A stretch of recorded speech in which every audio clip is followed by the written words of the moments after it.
दोस्तों नमस्कार। आज का हमारा टॉपिक है कॉन्स्टिपेशन।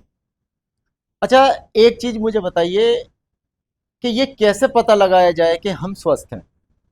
क्या कोई मार्केट में इस प्रकार की मशीन आती है?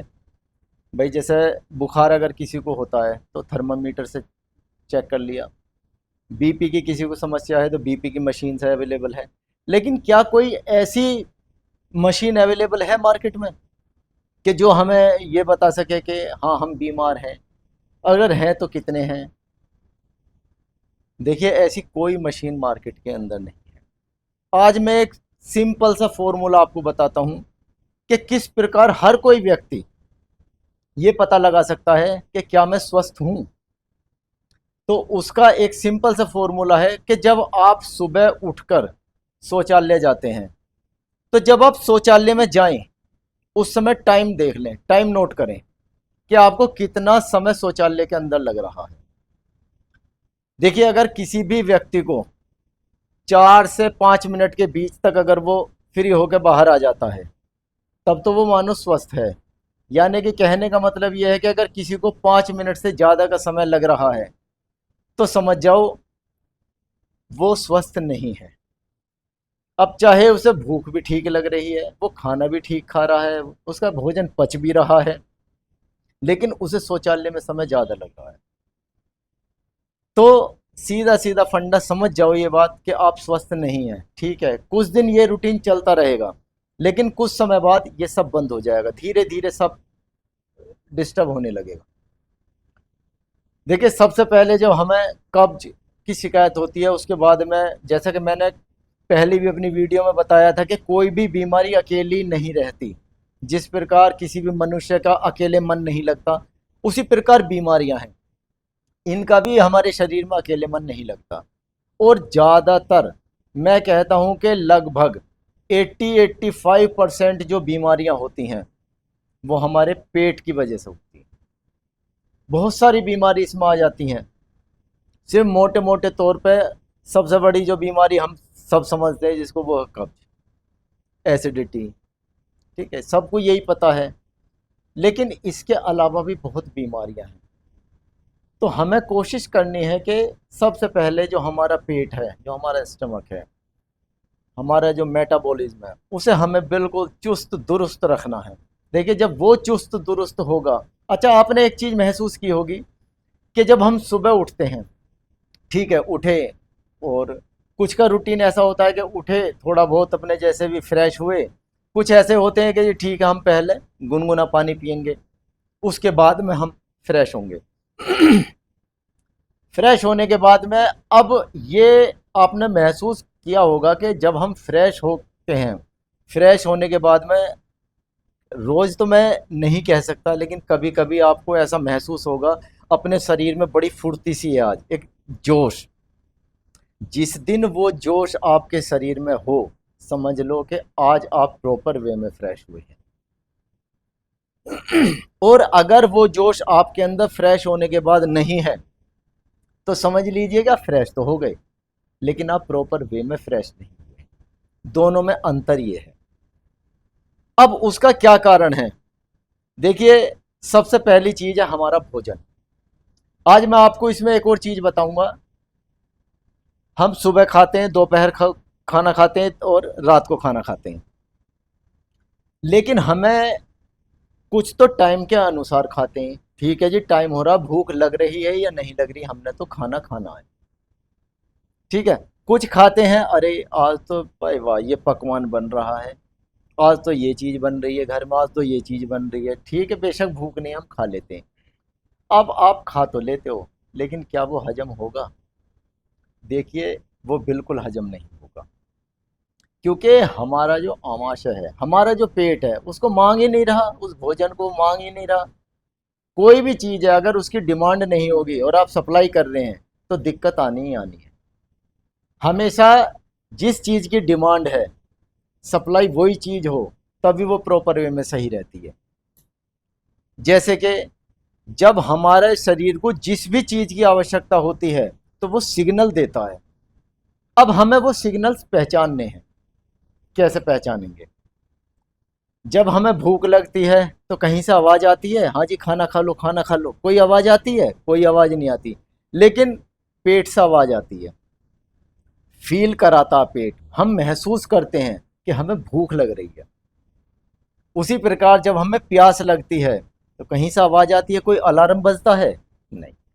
लेकिन हमें महसूस होता है, हम फील करते हैं, हमें प्यास लग रही है, हम पानी पीते हैं। इसी प्रकार देखिए, हमेशा जब भी आप भोजन करें तो आपको कितना भोजन करना है, कितना नहीं करना, कैसे करना है, वो मैं आपको बताता हूं। जब हम भोजन करते हैं तो देखिए, आपने कभी महसूस किया होगा कि आपने कभी कभी होता क्या है, आप मान लो 3 रोटी खाते हैं, लेकिन कभी कभी होता क्या है कि एक रोटी खाते ही आपको हल्की सी डकार आती है। आती है। वो जो डकार होती है वो सिग्नल होती है सफिशिएंट है मेरे लिए। ठीक है। वो आपको सिग्नल दे रही है कि बस मेरे लिए इतना सफिशिएंट है, और मत डालो मेरे अंदर, मुझे ज़रूरत नहीं है।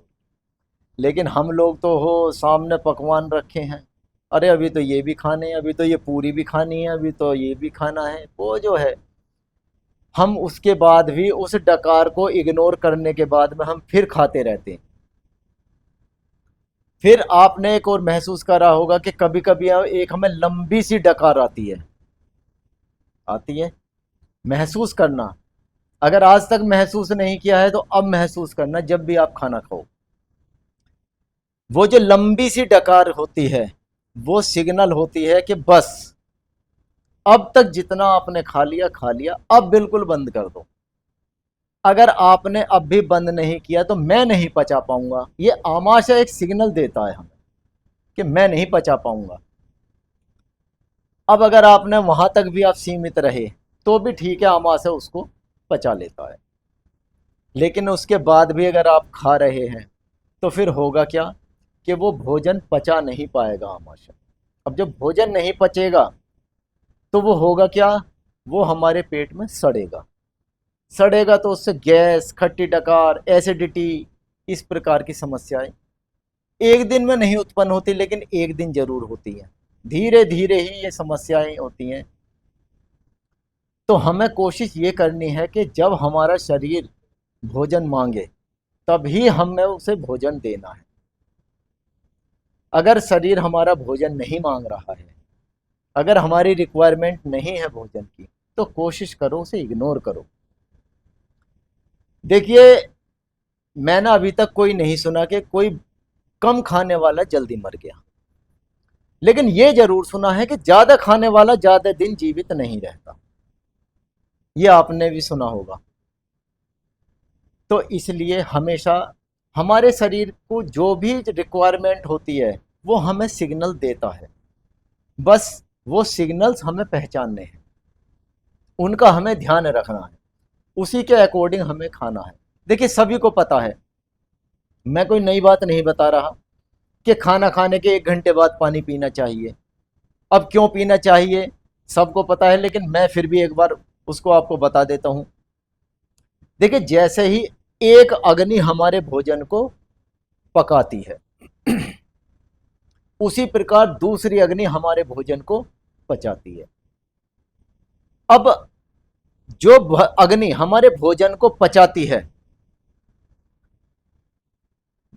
भाई हमने गैस पे खाना बनाया या चूल्हे पे खाना, जिस भी चीज पे आपके घर में खाना बन रहा है, खाना बना, खाना बन के आपके सामने आ गया, आपने खाना खाया, ठीक है जी।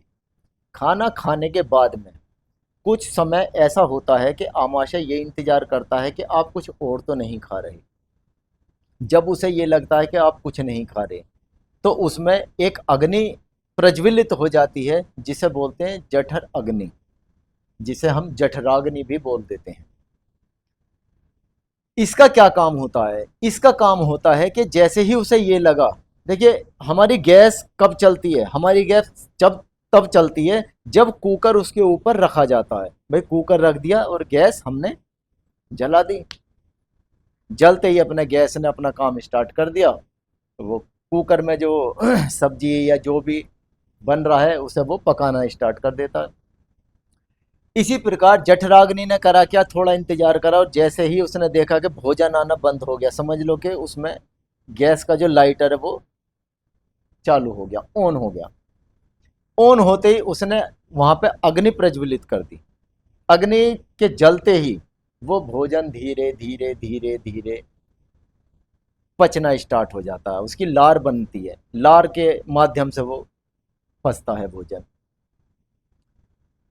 तो अब मान लो हमने भोजन करा और तुरंत ठंडा पानी पी लिया, तो होगा क्या कि वो जो अग्नि जली, वो जो प्रज्वलित हुई, उसके ऊपर आपने पानी डाला और वो अग्नि शांत हो जाती है।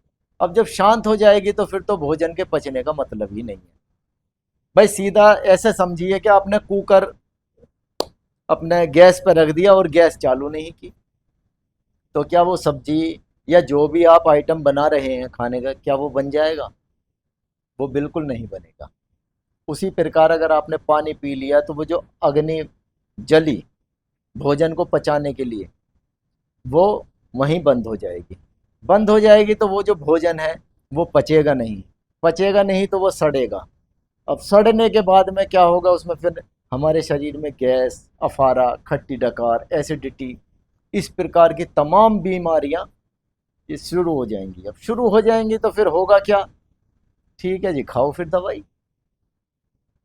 तो देखिए हमें कोशिश ये करना है कि हमें दवाइयों से बचना है, क्योंकि दवाइयों के सभी को पता है बहुत साइड इफ़ेक्ट होते हैं।